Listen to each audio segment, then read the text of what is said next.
morning students. In the last class we revised about muscles and the two joining tissues that we have in our body. We revised that muscles are very strong and they are made up of elastic like structure. They are kind of like an elastic band, as they can contract and relax like an elastic band. We have over 600 muscles in our body, and muscles, they are very important for us, as they help in the movement. When muscles move, the bones move with them. They help us be erect, they help us stand straight, maintain our posture, and and muscles are again very important. They are attached to bones with tendons, and we also learned that bones are attached to bones. Bones are held on together by ligaments. So tendons and ligaments, they are both joining tissues, and again they are very important. Now today we are going to learn about different types of muscles.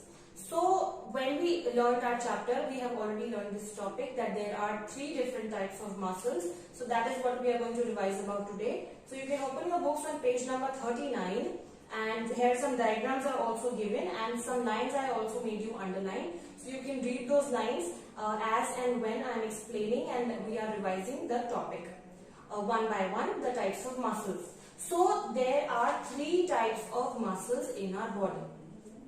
The 3 types are given over here.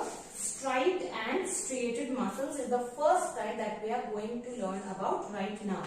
So striped and striated muscles. By the word striped, we can tell striped muscles means they have stripes on them.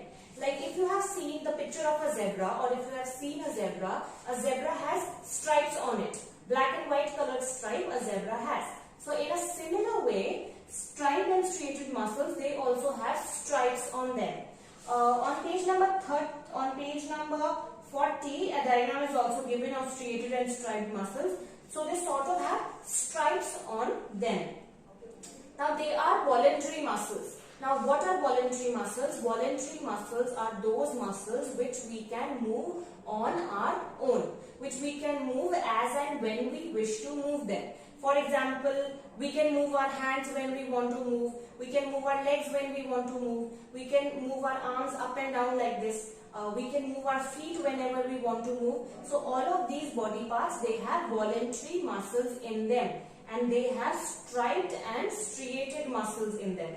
So stripes and striated muscles, they have stripes on them. They are voluntary muscles, and this means that we can move them according to our wish and according to our will. Means that they are under our control. The movement of these muscles is under our control, and they are present in the arms, legs, hand and feet. So these are the body parts where striped and striated muscles are present. Now the second type of muscles is the smooth muscles. Smooth muscles, like we can tell by the name, they are very smooth looking. For example, page number 40, the diagram is given. They are very smooth if you look at them, if you give a glance to them. So they are very smooth looking. They have a very soft surface, but they are involuntary muscles. We cannot move them on our own, and they do not have any stripes on them. So they are involuntary, and involuntary muscles are those muscles of which the movement we cannot control. So we cannot control the movement that happens in these muscles by these muscles. For example, when we eat our food, I am eating my food, the food is going in the digestive system. Now the digestive system is moving accordingly. The muscles present in the digestive system, for example, the food pipe, the stomach, the pancreas, the intestines, there is movement happening in them. But that movement is not under our control.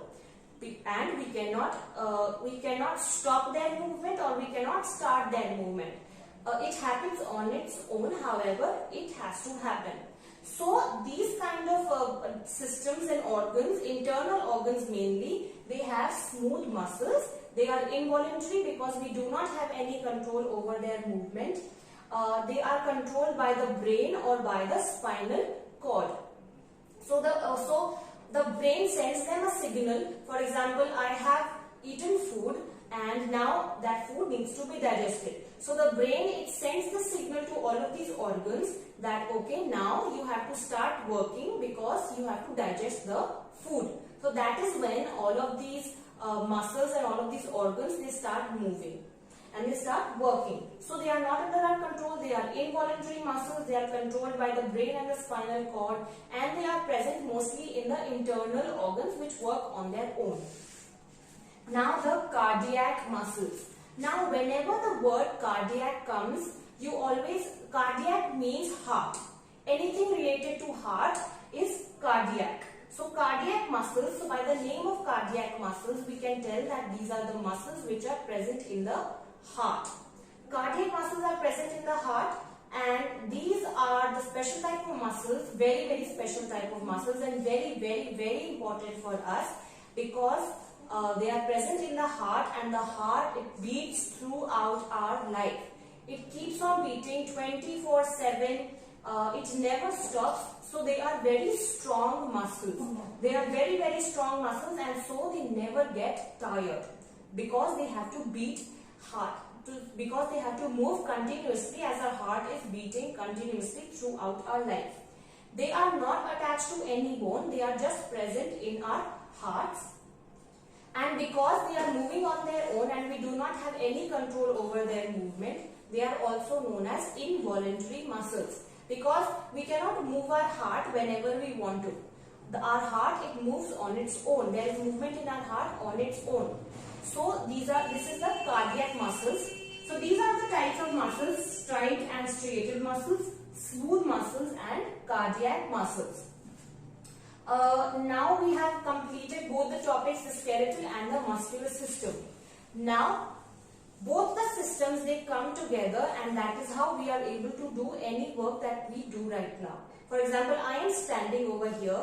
I am standing and I am taking a class. I am writing on the board, or I am speaking. It is all happening because of the work of the bones and the muscles done together.